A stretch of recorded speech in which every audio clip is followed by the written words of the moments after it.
નમસ્કાર, સમાચારો સાથે હું છું વિધિ। સુરતથી અગત્યના સમાચાર મળી રહ્યા છે કે જ્યાં સર્ટિફિકેટ આપી બોગસ તબીબો બનાવવાનો જે આખો મામલો સામે આવ્યો છે તેને લઈને વધુ વિગતો પ્રાપ્ત થઈ રહી છે।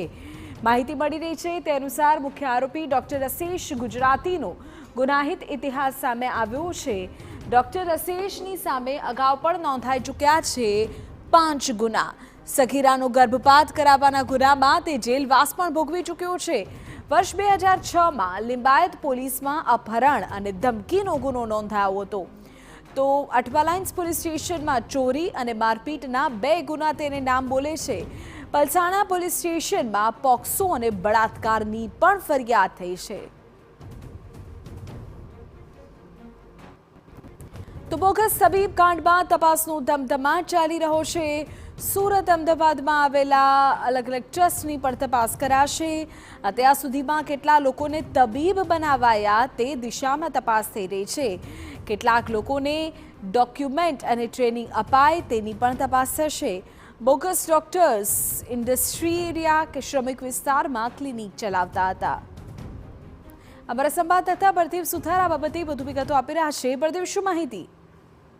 જે રીતે સુરતની અંદર સુરતના જે પાંડેસરા પોલીસ દ્વારા જે રીતે આખું જે ગુજરાત વ્યાપીનું જે એક કૌભાંડ હતું કે અલગ અલગ જે ડોક્ટરો હતા, જે બોગસ ડોક્ટરોને એક જે યુનિવર્સિટી ચાલતી હતી, અલગ અલગ જે ડોક્ટરો હતા તેમને જે ડુપ્લિકેટ ડોક્ટરનું જે સર્ટિફિકેટ આપી અને અલગ અલગ ઇન્ડસ્ટ્રી વિસ્તારની અંદર તેમને જે છે તે ક્લિનિક ખોલવામાં આવતું હતું। આ તમામ જે રેકેટનો જે પર્દાફાશ છે તે સુરત પોલીસ દ્વારા જે કરવામાં આવ્યો છે અને 13 લોકોની અલગ અલગ જે ધરપકડ કરવામાં આવી છે।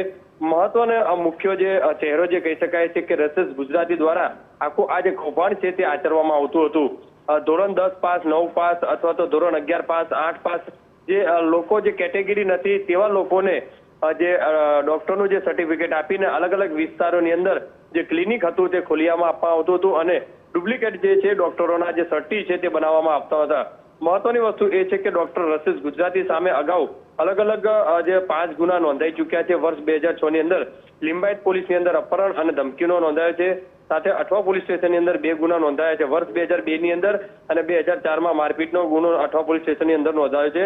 વધુમાં સચિનની અંદર વર્ષ 2017ની અંદર સગીરા ઉપરનું જે ગર્ભપાત કરવા માટેનો પણ જે ગુનો છે તેની સામે નોંધાયો છે।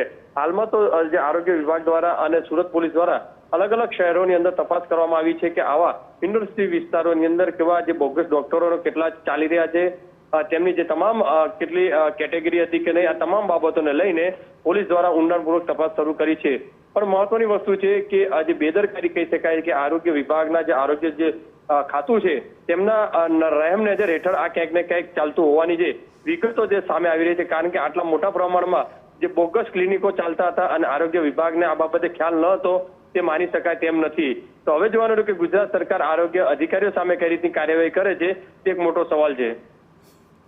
આભાર બળદેવ તમામ માહિતી બદલ। તો જે પ્રકારે અમારા સંવાદદાતા કહી રહ્યા છે તે અનુસાર તપાસનું રેલો આગામી કોના સુધી પહોંચે છે તે જોવું રહેશે। આરોગ્ય વિભાગના અધિકારીઓ સુધી પણ આખો તપાસનો રેલો પહોંચી શકે છે।